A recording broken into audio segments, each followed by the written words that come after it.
నమస్సర్వేభ్య. పండితులు వేరు, యోగులు వేరు, జ్ఞానులు వేరు, సంతు మహాత్ములు వేరు. వారు ఒకరికంటే ఒకరు ఉన్నతులు. పండితుడి కంటే యోగి గొప్పవాడు, యోగి కంటే జ్ఞాని గొప్పవాడు, జ్ఞాని కంటే సంతు మహాత్ములు ఇంకా గొప్పవాడు. పండితులు అంటే వాచిక జ్ఞానులు మినుగుడు పురుగుతో సమానం. వాచిక జ్ఞాని ఖజ్యోత సమాన అన్నారు. అంటే మినుగుడు పురుగు మెరుస్తూ ఉంటుంది, కానీ సంతులు సూర్య సమానులు, సూర్యుడితో సమానం. అంటే వాచిక జ్ఞానులకి, సంతు మహాత్ములకి మినుగుడు పురుగుకి సూర్యుడికి ఉన్నటువంటి తేడా ఉంది. అటువంటి సంతు మహాత్ముల వచనాలు ఎవరు ఉల్లంఘించకూడదు. అటువంటి సంతు మహాత్ముల్లో కబీర్ దాస్ ఒకడు. ఆయన ఎన్నో విషయాలు మనకి చెప్పారు. వాటిలో నాకు నచ్చినటువంటి ఒక విషయాన్ని మనం ఇప్పుడు ముచ్చరించుకుందాం. ముందుగా వారు చెప్పినటువంటి ఆ సూక్తిని చూద్దాం. दुर्बल को न सताइए जाकी मोटा हाय, ये खाल की सांसुसो సారా భస్మ హో జాయ్.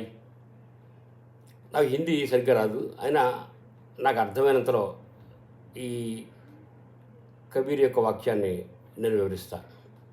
దుర్బలకు న సతాయే, దుర్బలుని ఎప్పుడు బాధ పెట్టకు.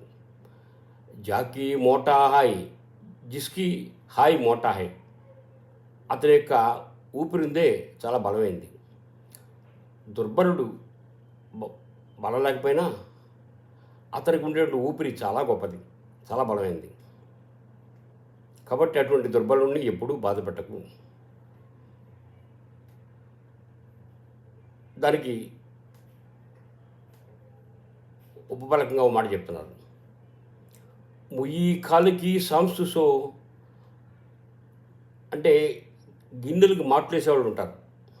వాళ్ళు ఆ మాటలు వేసేటప్పుడు లోహాన్ని కరిగించడం కోసం ఒక గాలితీత ఉపయోగించి ఇనుముని కరిగిస్తుంటారు. ఆ గాలితీత నుంచేటువంటి గాలి అగ్ని పరిజ్వలన చేస్తుంది. ఆయన ఏమంటారంటే, ప్రాణం లేనటువంటి గాలి తెత్తి నుంచి వచ్చేటువంటి గాలి ఇనుమును కరిగిస్తుంది. ఇక ప్రాణం ఉన్నటువంటి బలహీనుని యొక్క ఊపిరిందే అది వంశాన్ని దహిస్తుంది. సారభస్మ హో జాయి. కాబట్టి దుర్బలుని ఎప్పుడూ బాధపెట్టకు. ఎవరిని నువ్వు మాటలతో కానీ చేతలతో కానీ హింసించకు. హింసిస్తే వాడు దుర్బలుడైనా అతనికి ఉండేటువంటి ఊపిరిందే అది చాలా బలమైంది.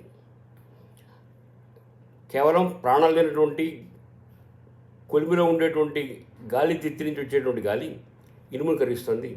ఇంకా ప్రాణం ఉన్నటువంటి ఆ భాగ్యం యొక్క ఊపిరిందే నిన్ను, నీ వంశాన్ని దహిస్తుంది అంటాడు. అంటే మనం పూర్వకాలం పురాణాల్లో మునుల యొక్క శాపం అంటుంటాం. అంటే ముని ఏం చేయలేడు, కానీ అతని యొక్క శాపం ఉందే అది అందరినీ దహిస్తుంది. అలాగే ఉసురు అంటాం. ఉసురు కూడా శాపం లాంటిది. అందువల్ల తనకంటే బలహీనుడైనటువంటి వ్యక్తిని ఎప్పుడూ మనం మాటలతో కానీ చేతలతో కానీ హింసించకూడదు. అతను మనని ఏమీ చేయలేకపోయినా అతని ముఖంలో వచ్చేటువంటి నిట్టూర్పు ఉందే అది మన వంశాన్ని దహిస్తుంది. అందువల్ల చాలా జాగ్రత్తగా ఉండాలి. ఇది కబీర్ యొక్క వాక్యం కాబట్టి వేదవాక్యంతో సమానం. కాబట్టి ప్రతి వ్యక్తి ఇతరులతో మాట్లాడేటప్పుడు కానీ ఇతరులతో ప్రవర్తించేటప్పుడు కానీ చాలా జాగ్రత్తగా ప్రవర్తించాలి.